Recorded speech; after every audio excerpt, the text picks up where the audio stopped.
Today, I wanted to share some insights that I have been receiving around the idea of vision and how, in A Course in Miracles, the whole reference to vision and seeing is referenced numerous times. So, when we think about vision, we sort of assume and we say, well, it's the eyes, right? The eyes allow me to see. But if we go deeper into that, and just even from a scientific perspective, what we're looking on, like right now when you're seeing me, or if you look on a computer screen or TV, um, really they're like little pixels of images that then your brain or your mind puts together to make a coherent picture.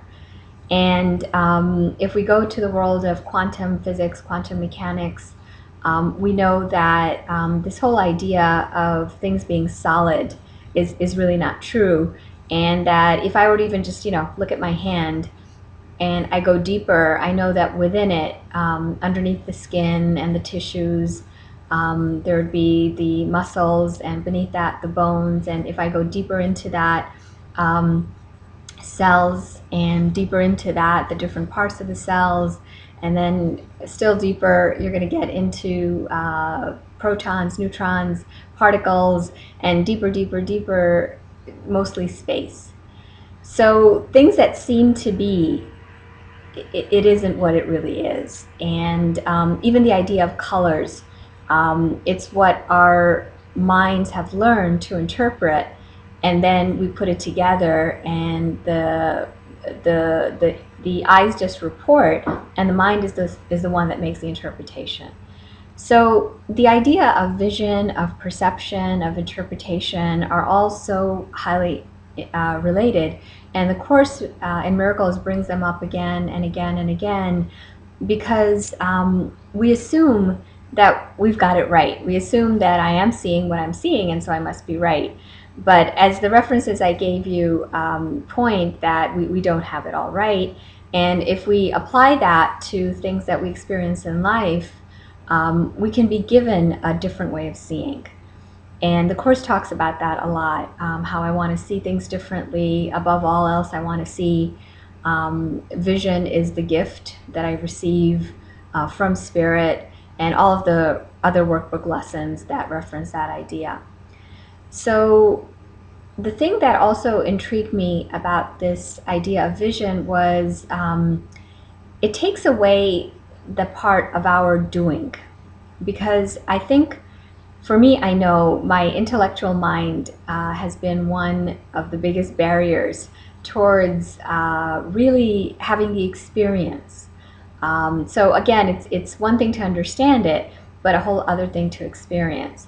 And so when we think about scientific ideas of vision or the quantum mechanics, they're still kind of thoughts, right? They're still thinking, and you could read about it and it's great and it sounds wonderful, but what does it all really mean when I'm faced with a situation that's, I'm perceiving there's pain, or I want this to be different, this is not how it should be, or something in the world outside, and so forth.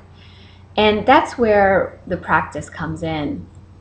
So the vision is what can be given us if we are willing to see it differently, and if we're aligned with a purpose of, well, actually, if we're very clear with what our purpose is.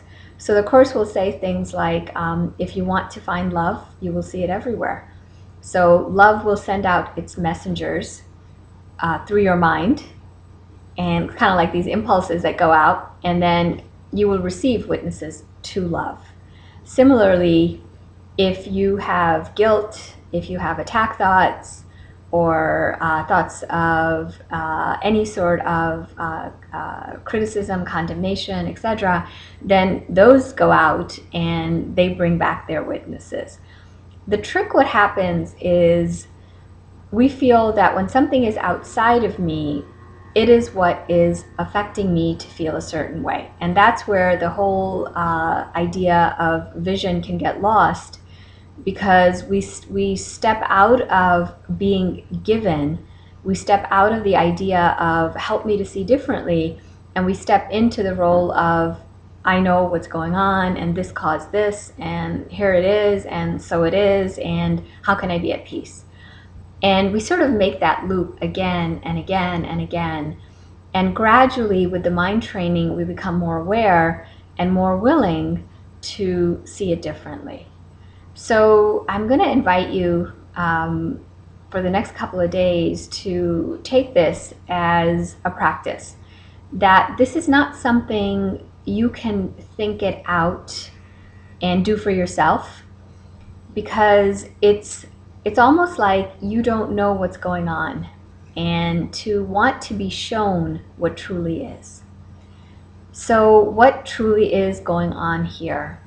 Now that's letting go of my interpretations, my ideas, my past concepts, my future worries.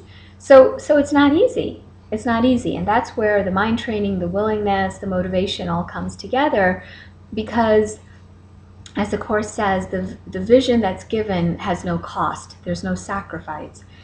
There's no sacrifice. It's only there to bless us and bless whatever we see.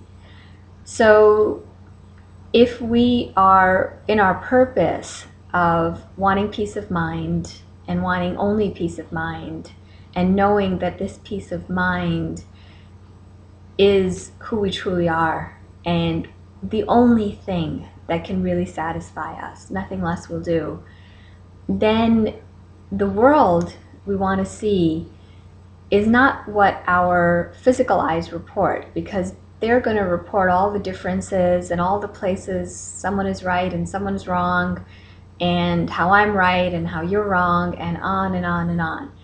It's like in India, there's a tradition of many very wise spiritual sage seekers of God who often did not have physical sight. They were blind, yet the songs they sung about the glory of God, of the glory of Spirit, the truths that they taught were deeper than anyone who had physical vision.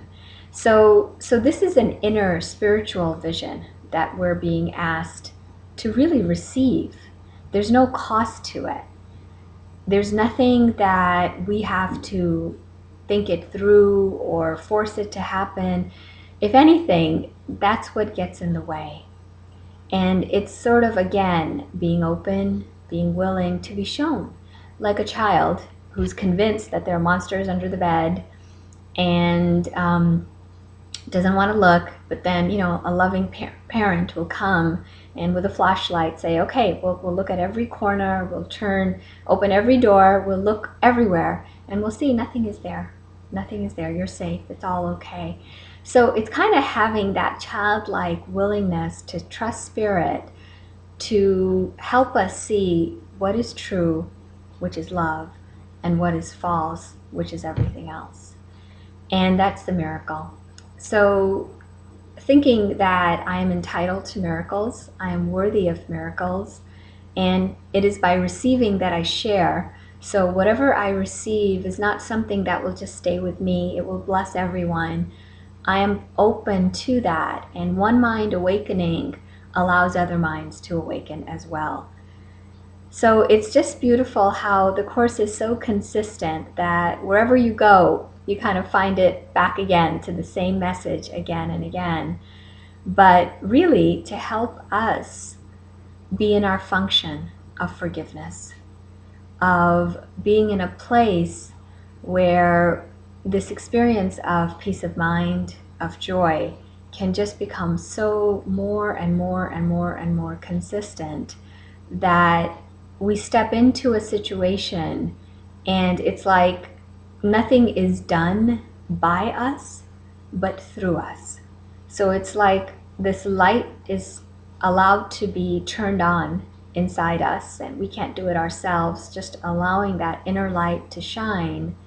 And we step in, and it's as if this light just wants to spread, and it just wants to be shared. And so almost effortlessly, it is done through us. So the doership is dissolved, the sense of separation, of a separate me doing anything, thinking anything, making anything happen starts to dissolve. And what we behold is a witness to the love and peace that we want to see and want to experience, and it's shared. So again, just sharing these ideas, hoping that they inspire your day, your life, and feel free to share your experiences. And as always, may the light be with you.